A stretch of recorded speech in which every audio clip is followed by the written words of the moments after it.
Perfect. I want to see that. AIB with SRK. He's actually in the video. No way. Oh, it's a podcast. What? I doubt this. I think this is gonna be quite Hey guys, PG how's it though. going? So we decided to bring the podcast back to the channel in a big way in 2017. So Nice, dog. Where's SRK? This is where like 5 drinks down. And he has a lovely auditorium in his house. Again, he's not here, but I want to tell him.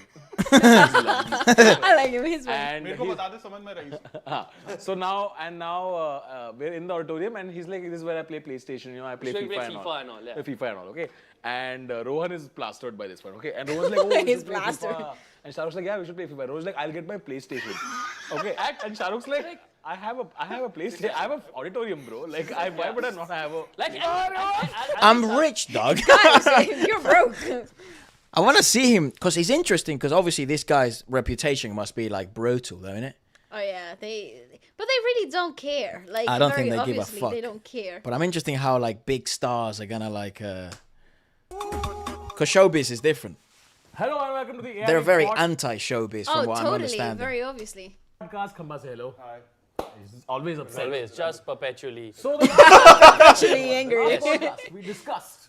There was Deeply a personal story. A personal story. Deeply where- personal story. About a man who He's invited on. us to play FIFA on his Who? PlayStation, and then the next day, he ditched us like we were absolutely no one. We are here to confront this man, Mr. Shah Rukh Khan.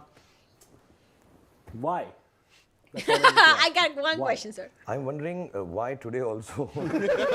I mean, you know, my worry, my disturbance is much more than yours. You not being called is your problem. Me calling you again. How low can I go?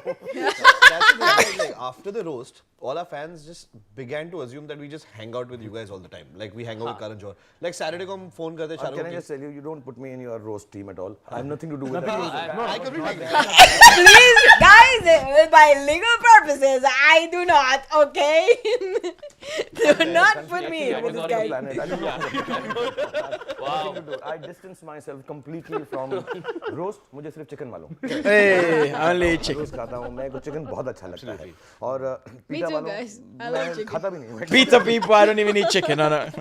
Clever man. After osmosis, how many layers of political correctness? For real? I I love love how how sort they of just called them out. yeah, These but I things, love how down to earth they seem to be because obviously, like their angle is very much look. The whole thing is fucked. Yes. All these This people is really, this is pretending. really what they think about each other. Correct. It's not like all perfect, blah blah blah. It's interesting as well because in India's showbiz world, I think from our understanding, media is quite intense in India. The gossip world, all this stuff is quite cooked. Do correct me if I'm wrong. I think we have mentioned that before, and people were like, "Yeah, it's quite fucked." Yeah, the whole podcast is great. I presume we're not gonna watch the whole thing because go fucking watch the thing.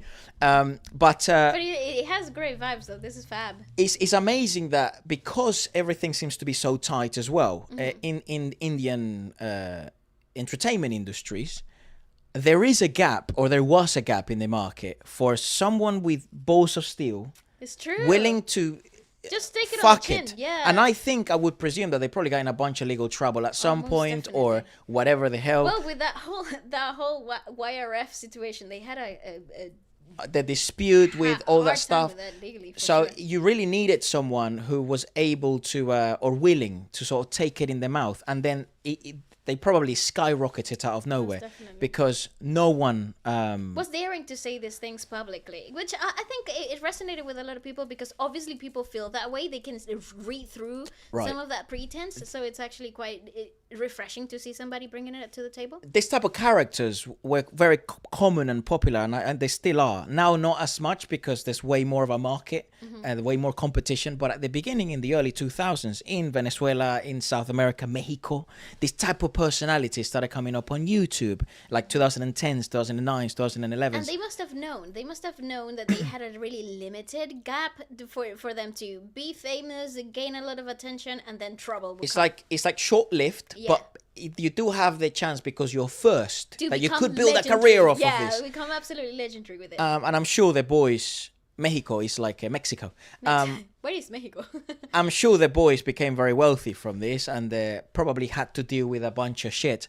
And then, funnily enough, what happens is you become super anti-establishment, but then the only way to then reach new heights is to become establishment. Correct. Because I presume they probably wanted to do live venues for the roasts. I presume they wanted to do ticket sales at a big level, 20,000 people, 25,000 people, because they have millions of views. They wanted to sell products. So the more anti-establishment, which is what made you popular, then weirdly enough, you have to become fairly establishment to a certain extent.